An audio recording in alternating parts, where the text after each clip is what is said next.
surgery. And let's cross now to GB News' royal correspondent Cameron Walker, who's outside the London clinic. Cameron, two huge announcements made 2 hours apart. That's a lot to take in. What's the latest?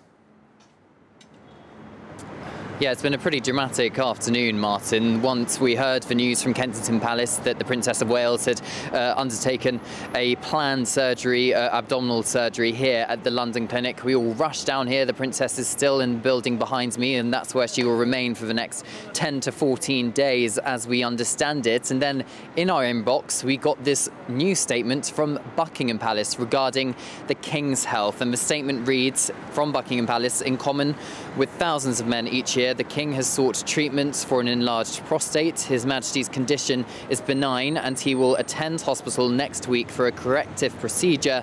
The King's public engagements will be postponed for a short period of recuperation. Now, it's very rare that a member of the royal family would disclose medical details about their private circumstances, but the King has chosen to give details of the fact he does have an enlarged prostate. Now, from my understanding, he wanted to do that to encourage men his age to get their symptoms checked out by medical professions. He's been encouraging members of the public to do the same if they feel they are experiencing the same symptoms that perhaps he has.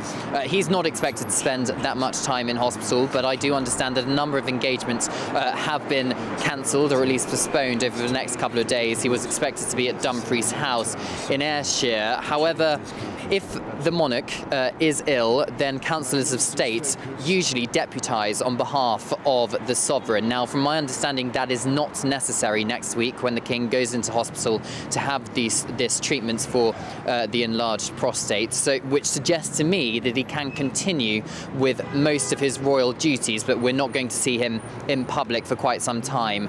As for the Princess of Wales, it appears to be a bit more serious. She has had surgery here in the London clinic behind me. As I said, that's where she remains, and she is expected to take at least a couple of months to recover, and we're not going to see her in public until at least after Easter.